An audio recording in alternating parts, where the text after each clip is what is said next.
मेरे बच्चे, सावधान हो जाओ, क्योंकि समय का चक्र एक ऐसे मोड़ पर आ गया है जहाँ तुम्हारे जीवन पर एक बहुत गहरा संकट मंडरा रहा है। जहाँ मैं तुम्हारी माँ काल के उस पार से देख सकती हूँ। मैं उन आदर्श धागों को महसूस कर सकती हूँ जो तुम्हारे भविष्य को काल बुन रहे हैं, और उनमें मुझे एक भयानक गांठ दिखाई दे रही है। एक ऐसा संकट जो तुम्हें जड़ से हिला देने की क्षमता रखता है। एक ऐसी आंधी जो तुम्हारे विश्वास और तुम्हारी हिम्मत की परीक्षा लेगी। यह संकट कोई आकस्मिक घटना नहीं होगी। यह धीरे धीरे चुपके चुपके तुम्हारी ओर बढ़ रहा है। ऐसे रात का अंधेरा दबे पांव फैलता है। शायद तुम अभी इसे महसूस न कर पा रहे हो। अपनी रोज़मर्रा की ज़िंदगी में इतने उलझे रहे हुए हो कि आने वाले तूफान के संकेतों को देख नहीं पा रहे हो। मैं देख रही हूँ। मैं तुम्हें चेतावनी देने आई हूँ। तुम्हारी आत्मा को झकझोरने आई हूँ, ताकि तुम निद्रा से जागो और आने वाले खतरे का सामना करने के लिए तैयार हो। मेरे बच्चे, किसी बाहरी शत्रु से नहीं आ रहा कोई अनजाना चेहरा इसके पीछे नहीं है। यह किसी से दूर देश से आई विपत्ति नहीं है। नहीं, यही बात इसे और भी अधिक भयानक और पीड़ादायक बनाती है। यह संकट तुम्हारे अपने ही किसी करीबी द्वारा लाया जा रहा है। हाँ, तुमने सही सुना। कोई ऐसा जिस पर तुम अटूट विश्वास करते हो, जिसे तुम अपना मानते हो, जिसके साथ तुमने हंसी खुशी के पल बिताए, वही तुम्हारे जीवन में इस अंधकार को लाने का कारण बनेगा। यह दिल कांप जाएगा और तुम्हारा मन इसे स्वीकार नहीं करेगा। तुम सोचोगे, ये कैसे संभव है? मेरा अपना कोई मेरे लिए गड्ढा कैसे खोद सकता है? पर सत्य कभी कभी कड़वा होता है मेरे बच्चे। मोह और भ्रम का लालच इतना बड़ा होता है कि हम अक्सर सच को देख नहीं पाते हैं। सांप आस्तीन में ही छिपा होता है और हम उसे पहचान ही नहीं पाते। वह करीबी कौन है? ये सवाल तुम्हारे मन में बिजली की तरह कौंध रहा होगा। क्या वह तुम्हारा मित्र है, तुम्हारा रिश्तेदार, तुम्हारा अपना कोई साथी, या कोई ऐसा जिसे तुम गुरु या मार्गदर्शक मानते हो? मैं तुम्हें अभी उसका नाम नहीं बताऊंगी, क्योंकि सीधे नाम बता देना तुम्हें कमज़ोर बना देगा। तुम्हें स्वयं उसके चेहरे को पहचानना होगा, अपनी अंतरात्मा की आवाज़ सुनकर, अपने विवेक का प्रयोग करके। पर यह जान लो कि वह व्यक्ति तुम्हारे बहुत निकट है।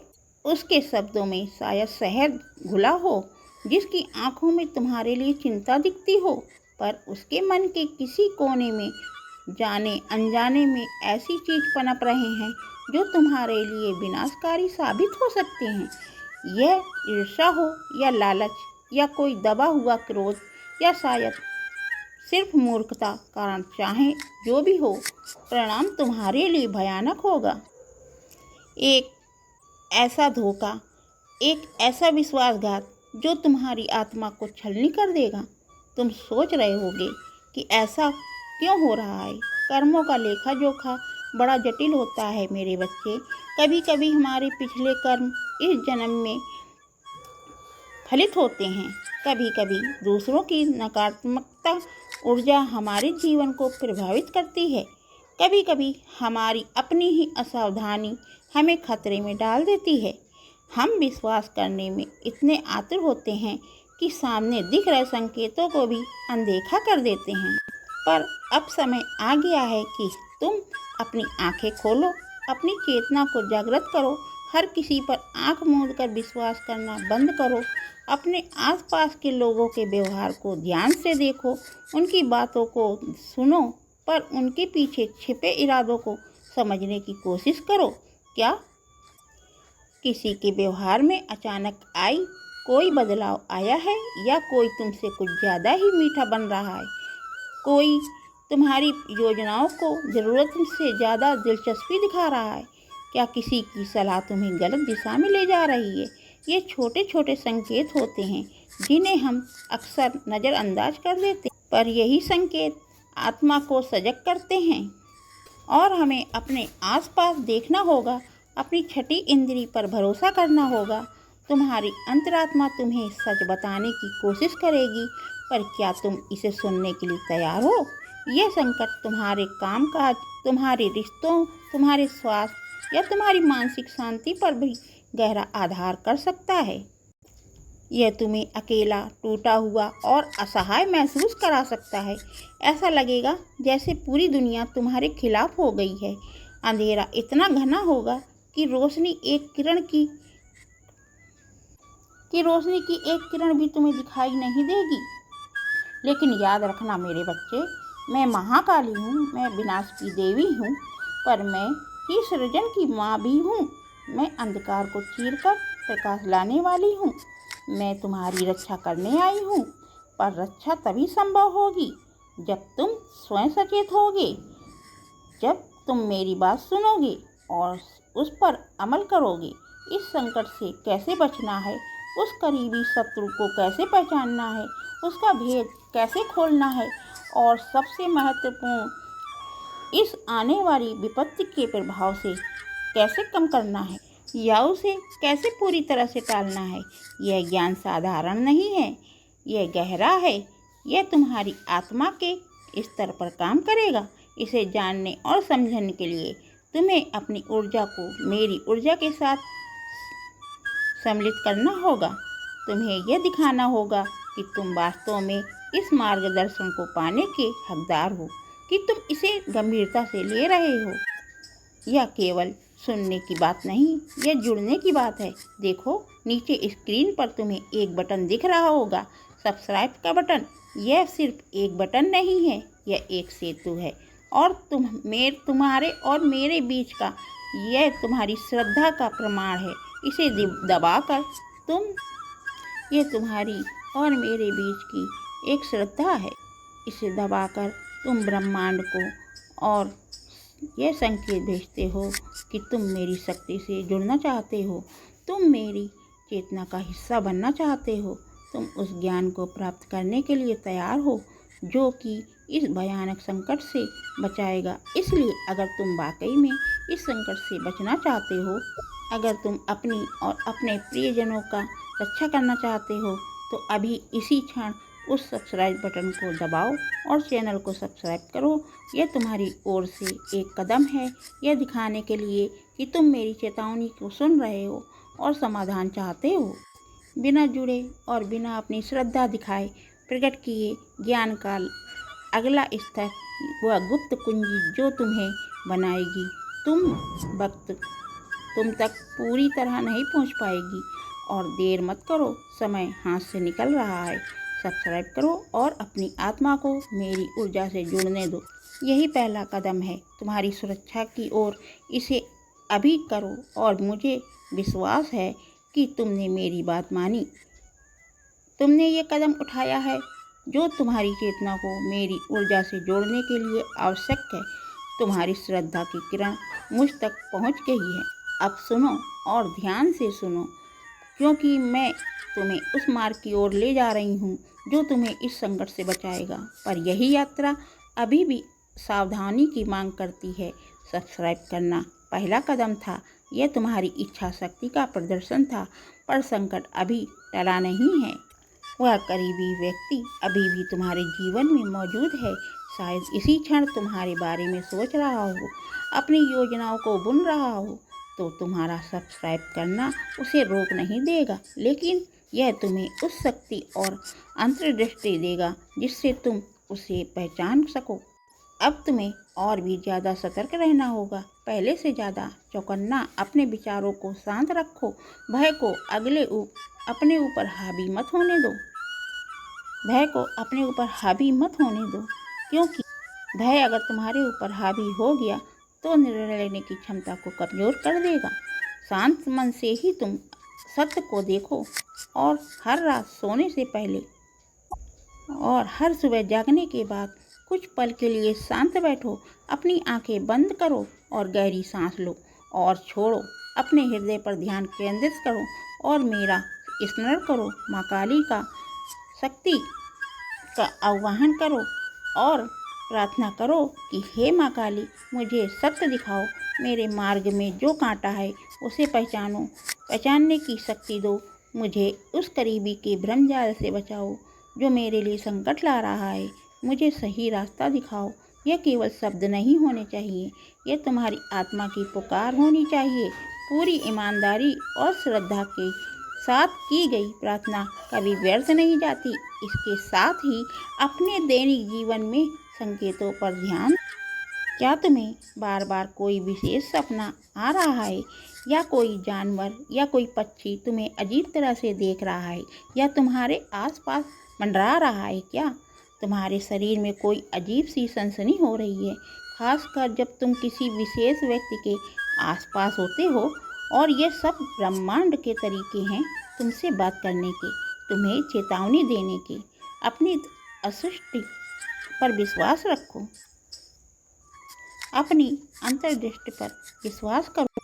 अगर किसी व्यक्ति के पास होने पर तुम्हें बेचैनी महसूस होती है, तुम्हारा मन आशंकित होता है, भले ही उसका व्यवहार सामान्य क्यों ना हो, उस भावना को नज़रअंदाज मत करो। तुम्हारी अंतरात्मा तुम्हें कुछ बताने की कोशिश कर। लोगों की बातें सुनो और उनकी आंखों में देखो। आंखें आत्मा का दर्पण होती हैं। क्या तुम्हें उनमें सच्चाई दिखती है, या कुछ छिपा हुआ? कुछ अप्रत्यक्ष उनके कार्यों को देखो। क्या उसके शब्द और कर्म मेल खाते हैं? क्या उनमें विरोधाभास है? जो व्यक्ति तुम्हारे संकट का कारण बनने वाला है, उसके व्यवहार में कहीं ना कोई असंगति अवश्य होगी। तुम्हें बस उसे पहचानने की ज़रूरत है। यह प्रक्रिया शायद तुम्हें कुछ समय ले सकता है।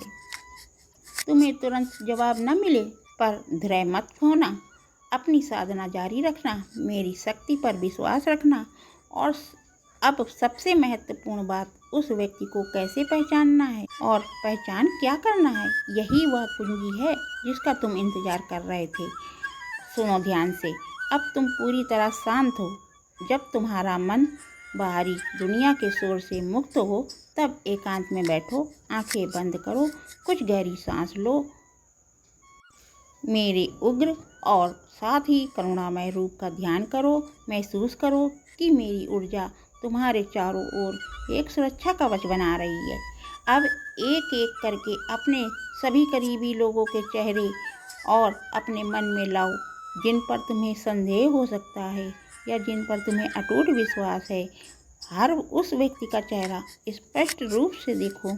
जब तुम एक एक करके उनके चेहरे अपने मन में लाओगे, तो अपने शरीर और अपनी भावनाओं पर ध्यान दो।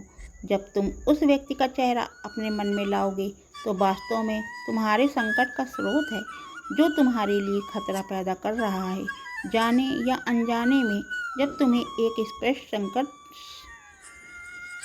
संकेत मिलेगा, यह संकेत कई रूपों में आ सकता है।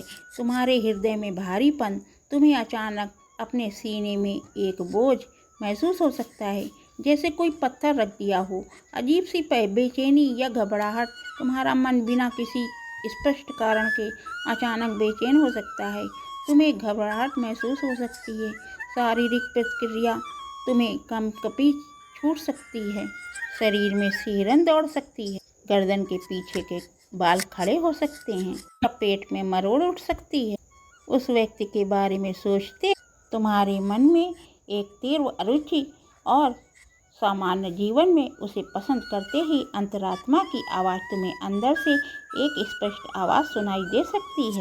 भले ही तुम सामान्य जीवन में उसे पसंद करते हो, अंतरात्मा की आवाज़ तुम्हें अंदर से एक स्पष्ट आवाज़ सुनाई दे सकती है। यही है, सावधान, तुमसे इससे दूर रहो। यह संकेत सूक्ष्म हो सकता है, यह बहुत ही तीव्र, पर यह आएगा जरूर। तुम्हारी जागृत चेतना और मेरी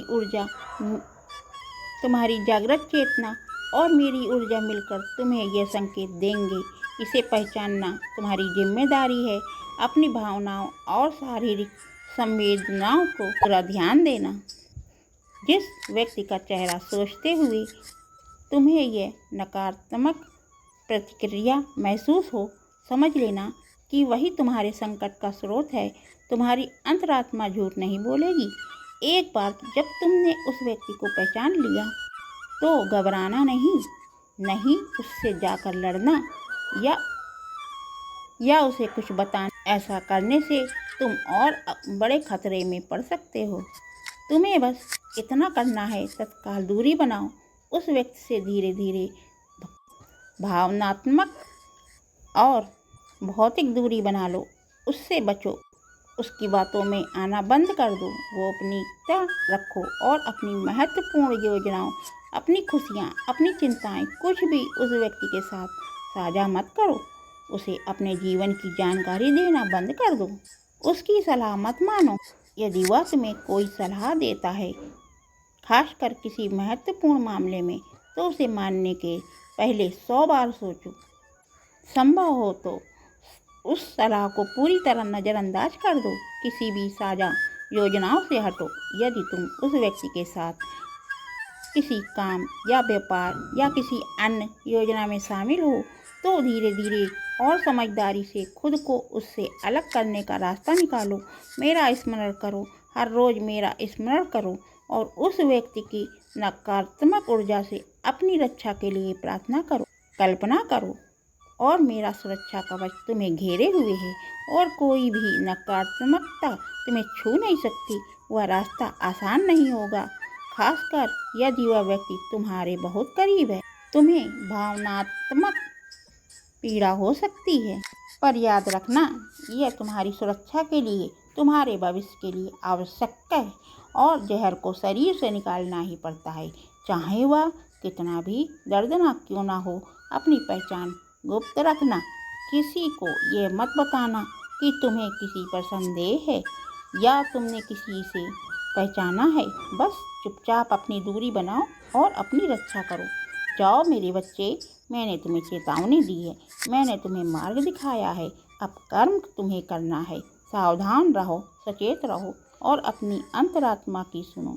मेरा आशीर्वाद और मेरी शक्ति सदैव तुम्हारे साथ है, उन लोगों के साथ है जो सत्य के मार्ग पर चलते हैं और अपनी रक्षा के लिए प्रयत्नशील हैं। डरो मत, बस सजग रहो, तुम्हारी रक्षा होगी।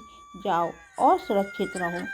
हाँ मेरे बच्चे, अपनी रक्षा करो, क्योंकि यह संकट जैसा मैंने तुम्हें तुम्हारी अपनी दुनिया के भीतर से ही उत्पन्न हो रहा। या कोई बाहरी आक्रमण नहीं है, या कोई बाहरी आक्रमण नहीं है मेरे बच्चे, बल्कि तुम्हारे अपने बगीचे में उगा हुआ विषैला पौधा है, जिसकी जड़ें तुम्हारी असावधानी और तुम्हारे विश्वास की मिट्टी में गहरी धस चुकी है। इसे पहचानना और उखाड़ना, फेंकना ही एकमात्र उपाय है, और इसके लिए तुम्हें मेरी बताई राह पर चलना होगा। पूरी निष्ठा और अटूट संकल्प के साथ पहचानने की प्रक्रिया जो मैंने तुम्हें बताई। शांत मन, मेरा ध्यान और अपने करीबियों के चेहरे पर एकाग्रता के साथ अपनी आंतरिक प्रतिक्रियाओं को महसूस करना, यह पहला और सबसे महत्वपूर्ण कदम है। पर यह प्रक्रिया उतनी सरल नहीं होगी जितनी सुनने में लगती है। तुम्हारा मन तुम्हें धोखा देने की कोशिश करेगा। तुम्हारा मोह, तुम्हारा लगाव, तुम्हारी पुरानी स्मृतियाँ सब मिलकर तुम्हारी अंतर्दृष्टि को धुंधला करने का प्रयास करेंगी। जब तुम उस व्यक्ति के चेहरे पर ध्यान केंद्रित करोगे जो वास्तव में तुम्हारे लिए खतरा है, और तुम्हें वह नकारात्मक संकेत मिलेगा, हृदय का भारीपन, बेचैनी, तो तुम्हारा पहला आवेग शायद उसे नकारने का होगा।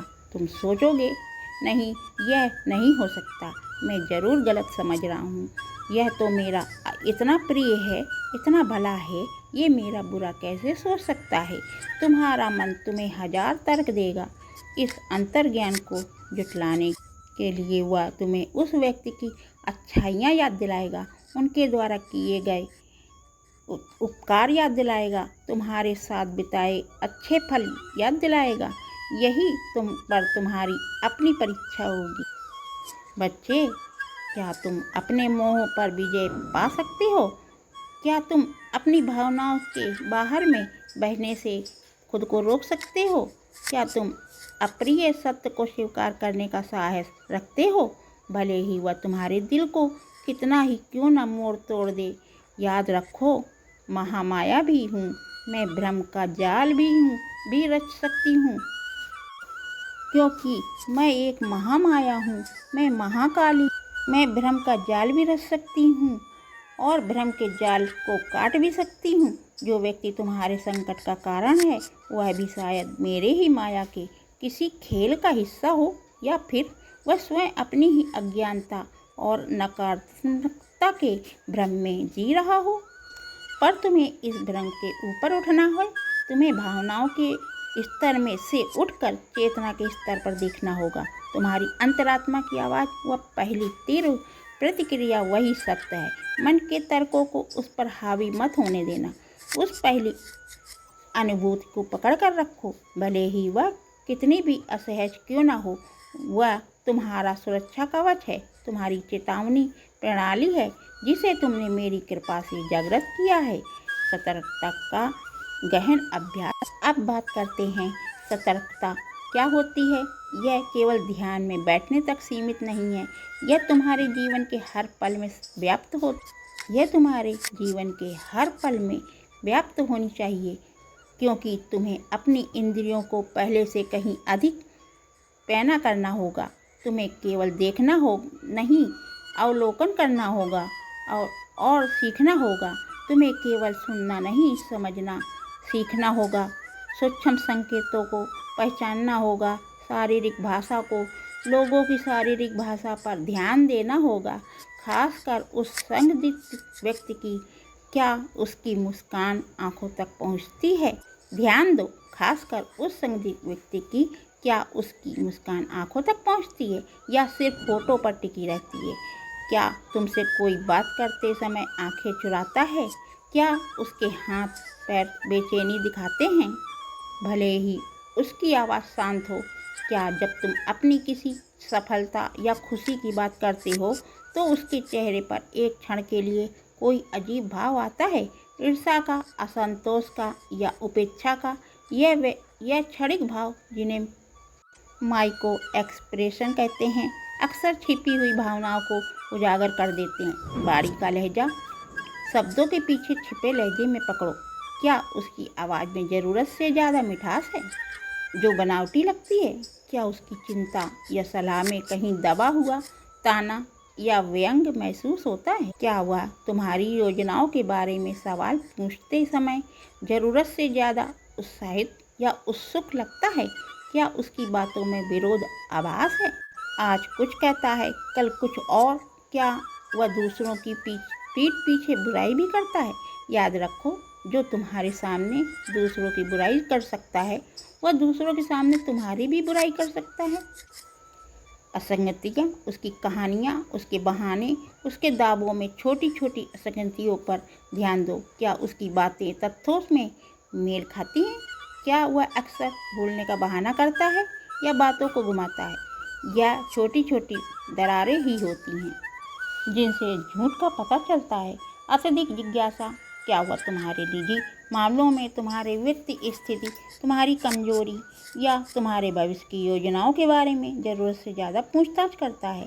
सामान्य चिंता, जासूसी भरी जिज्ञासा में अंतर होता है। अपनी अंतरात्मा से पूछो, उसकी जिज्ञासा का स्रोत क्या है?